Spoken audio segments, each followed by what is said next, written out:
Okay, welcome to Grue, and thank you so much for coming on the show Yeah, and be a guest.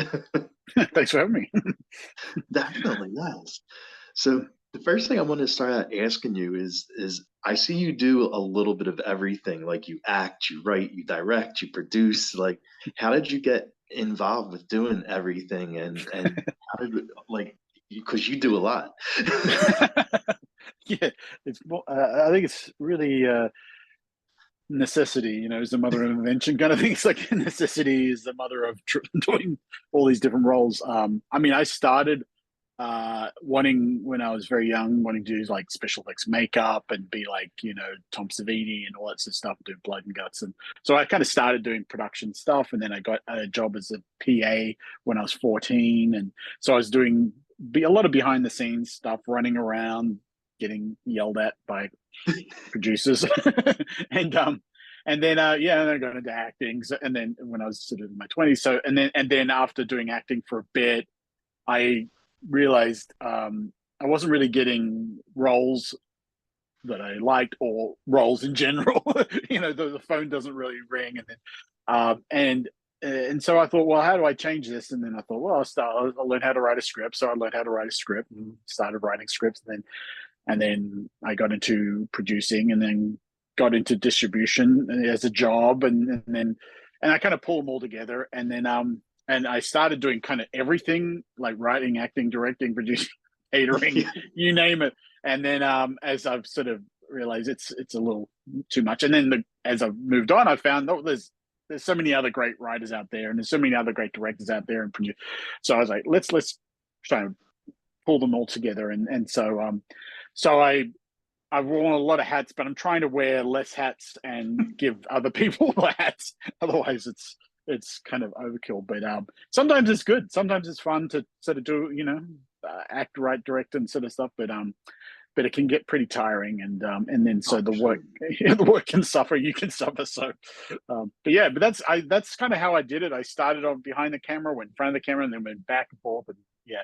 And I think this day and age, I mean, everybody kind of does that. You if you run a podcast or a YouTube channel, I mean, you kind of wearing multiple hats, Oh, and definitely. it used to be like you would only have that one specialist job and that was it. But now everybody has to wear lots of different hats. We're all our own kind of mini studio, really. So yeah. And you have a new film that's coming out, the Keeper, and it's a story about George and what inspired you to want to direct the story, and how did you wind up getting involved with it? Yeah, well, I mean, part of the process, like I was saying before, is like I was used to writing scripts and doing everything myself, and then I really felt to sort of start to find another script, so it's a different voice. Otherwise, everything I'm making sound looks the same. So I reached out, I started looking around, and I went to Inktip, which is a website which is really great if for if you're a writer, even professional writers, amateur writers, anyone who writes a script, you can put it up there, and it's great from a producing point of view. You get to see everyone's log lines and stuff, and there's thousands out there, but it's a really good platform. And I also I put out a message as a producer saying I'm looking for certain types of scripts. I really love true stories. That's like one of my favorite genres, and inspirational sort of stuff. And yeah, and then Todd, the writer of The Keeper, reached out and said, I've got the script, and I read it, and I was like, why is no one making this? It's kind of like, wait a minute, this doesn't seem right.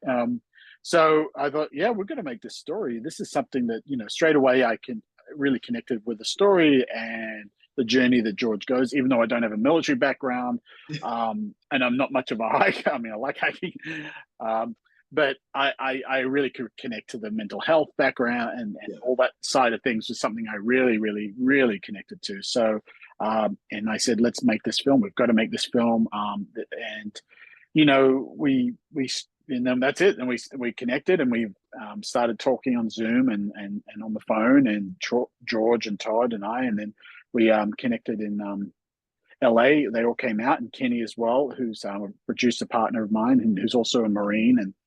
And then I said to Kenny, you should co-direct with me because you've got military background and I'm just, a stupid actor. So you can kind of make sure I don't say or do anything dumb and upset the whole entire military force.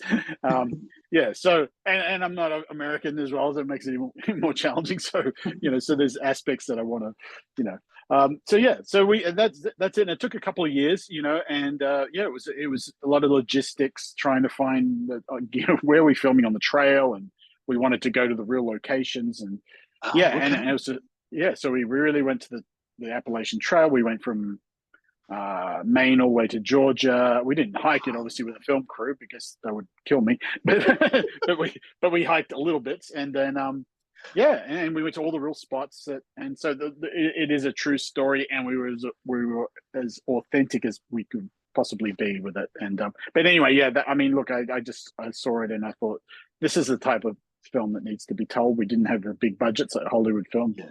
have, but we did whatever we had, scraped it together and made it happen. So Oh, wow.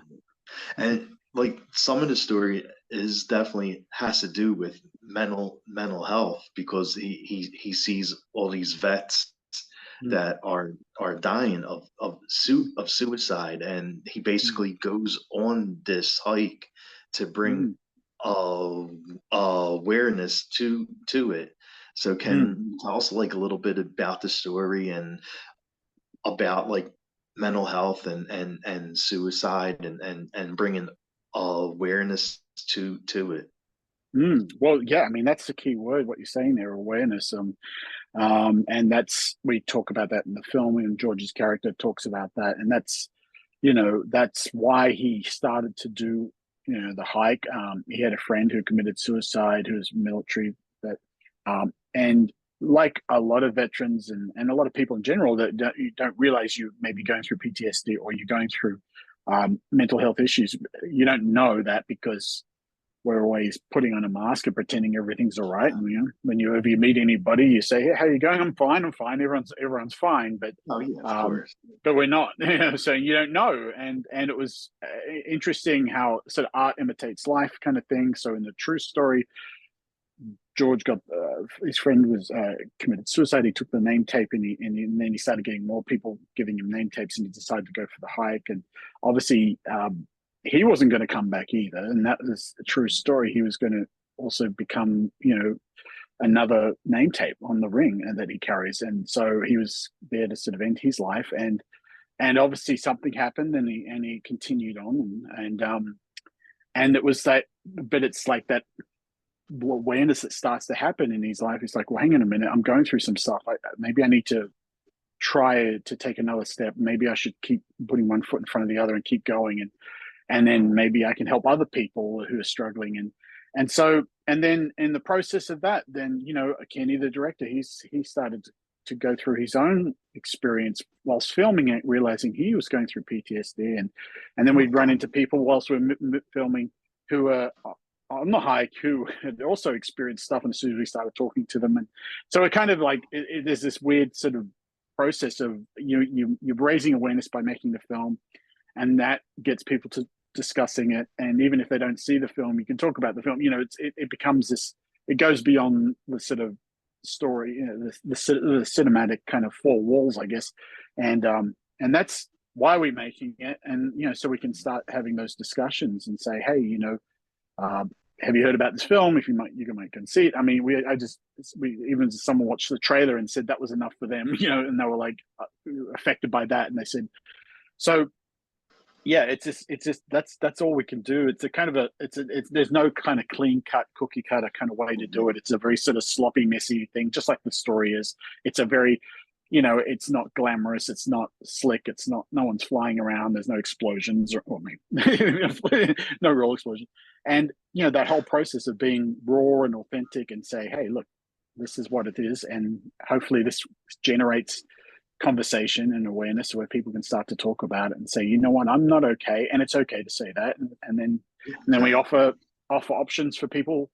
We don't leave it there. If you go to our website, you go to the film, you can see all the different services and organizations that exist for veterans and non-veterans alike who can get help. So yeah. Oh wow. Okay. And of course, like most of the movie is about going on that hike, Mm, and how was it like being there and actually doing a little bit of a hike? I know you say you didn't hike much, but you had to hike a little bit to film Oh it. yeah, yeah. Yeah. I mean, obviously, when I say not much compared to the real hike, it's like 7 months of hiking. So, yeah. So we did have a few moments of to get hiking to certain locations with the crew and stuff like that. But it's exponentially a lot harder when you have cameras and stuff and all the gear and stuff.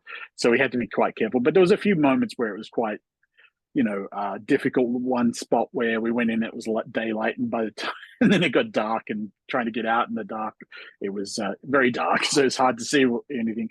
But yeah, I think, look, we certainly felt like we were on the trail, because we really were on the trail. And so yeah, so I think when we were in Maine the first day, we were just attacked by a lot of gnats and these sort of black flies that start to eat your skin and stuff. So, Oh so, my. and you'll see in the movie, my character's Jordan's got like bites all over his legs, and they're real. So that's not makeup. And then Nick was one of the actors. He kept opening his mouth, and all these gnats were going in. But yeah, so it was kind of, yeah, you're really experiencing it, and yeah, even though you're not hiking continually and sleeping in tents, but we would have to go to certain spots, hike, get out, get in a plane, fly, because we're going all the way from Maine to Oh Georgia. my So we're compressing it all, but yeah, it did certainly feel like a hike. You were really on the trail, and then of course we were at hostels and meeting people, and yeah, it was. But yeah, it was great. I mean, it was really, really a very immersive experience, and you didn't really feel like you needed to pretend or act or anything. It was all really happy. It was all really there. So yeah, but I think we all had a really good time doing it. It was hard work, but yeah, it was a really positive experience. Wow, okay. And I know you're pressed for time. You're doing a whole bunch of press for the movie. So I'm gonna ask like one final question is where could fans watch the film, and follow you at? Yeah, absolutely. Yeah, I mean, obviously it's a small film, so we're trying to push it out into theaters. We've got a few theaters that are booking, and more coming on board. So at the moment, if you go to the keepermovie.info, you'll see a list of theaters that are screening it. If you want to see it at a theater near you, the best idea is reach out to the theaters and say, hey, have you got the keeper coming, and request it, because if you do that, then they go, oh well, someone, a general audience member wants to see this movie. We should look into it. We're obviously up against every other $100 million blockbuster with $100 million marketing campaign with an IP and stuff, and we're like $100,000 film. So the answer to the question, where do you see it, is wherever you want to see it. If you reach out and say, play this film, then they might do it. So we're doing that. Obviously, it comes out at Memorial Day. We've got a few theaters, but some theaters will pick it up a bit later, and it might be something we just kind of roll out. We also have like certain community screenings, some military-based screenings. We're going to keep spreading it around, and then eventually it will go to streaming as well. But we really want to try to get. I mean, I'm a big fan of the cinema and the cinema experience, and I really feel like this film is very impacting when you're in a room watching it, and but it'll also be equally impacting if you're by yourself. So I get that too when you're home alone watching it as well. But so yeah, that's at the moment. You can check out the website, and then if you want to see follow me, I've just Angus Benfield official at that's my Instagram thing, handle, whatever you call it. And yeah, or llamaentertainment.com. And yeah, and that's, reach out. And we also got a message board on the Keeper website. If you have lost loved ones or anything you want to share memories, you can do that as well. And Oh, yeah, wow. talk about anything. And obviously we've got all the outreaches that can help with mental health issues and stuff like that too. So all the numbers and contacts are on the website as well. That's all. Thank you so much for coming on and doing the show. I appreciate it, buddy. Yeah, no, thank you for having me. Definitely. Yeah, Well, have a great day. yeah, you too. You too. Thanks again. Thank you.